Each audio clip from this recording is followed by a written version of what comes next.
and the Vice President and the President have taken the clear view that it is better to continue to engage, to dialogue,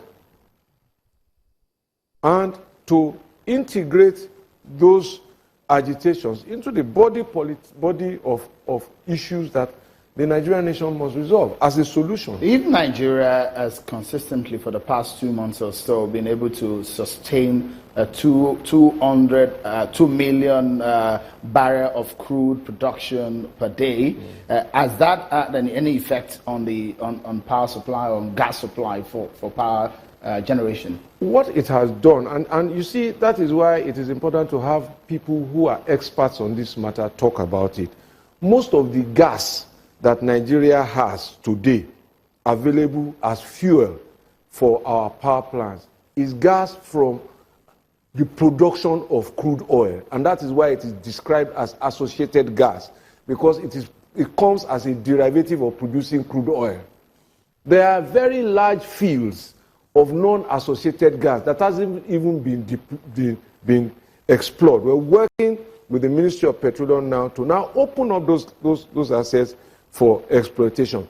But therefore, with that understanding, increased crude oil production should mean increased gas production.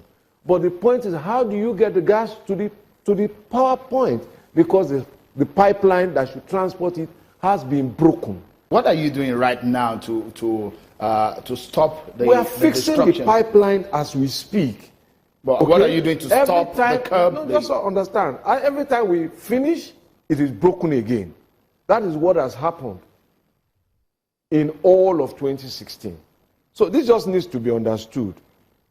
But it is our responsibility to solve the problem. No, that's exactly the question, that if they keep breaking the pipes, shouldn't you be looking at a solution such that those pipes, they won't even be able to get to the pipes? Because, so what are you doing right now, Honorable Minister? I just answered you now. Not to fix the pipeline, but to stop the pipeline from being broken. I have addressed those issues, and I said what we are doing as a government is that we are engaging with the communities where this is happening. The issue of privatization, that's a major issue for the power sector. Do you think it's more of a good? Ultimately, it will be. Ultimately, it will be. Because the undisputed public global opinion is that there is often general efficiency in the private sector than in government. And therefore, whenever private sector can conveniently undertake a process, it is better to have them do it. Our responsibility as government is to provide the enabling environment to ensure that as many of them who play by the rules ultimately survive. If you look at telecoms too, some of the ownership of those businesses have changed over the years when they first started.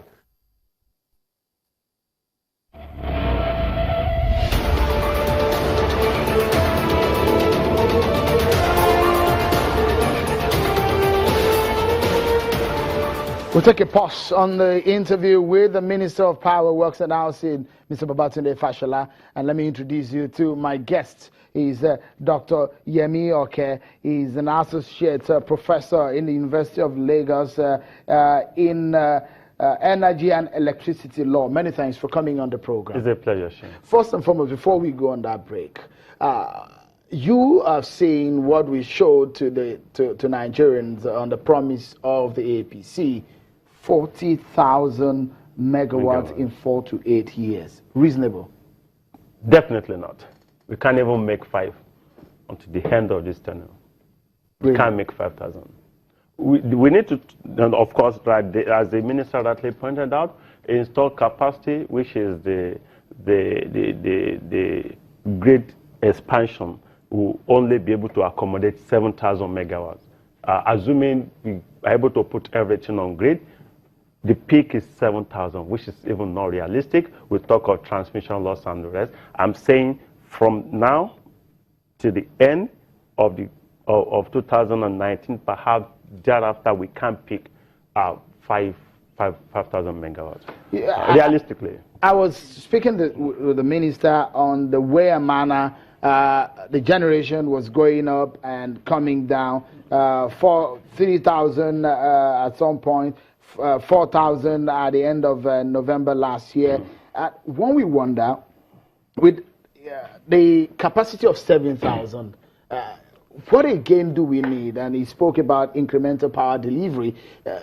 Does it look like an unresolvable problem of Nigeria? We've had Chief Bola Ige, who was appointed in this ministry, and a super minister too, Fashola, in this sense, handling 3 major offices. And when we wonder, does it look like power has a traditional problem that looks unresolvable? Thank you very much, Sheung. I think we haven't done the right thing. We definitely have either failed or been unable to do the right thing in the power sector. I remember, like you rightly said, Chief Bola Ige talked about solving the problem within 3 months. Of course, the expert simply smiled and laughed at him. Then you remember the late President Yaradua said he was going to declare emergency in the power sector. We've had the best brains in the likes of Professor Bertie Naji, a host of others.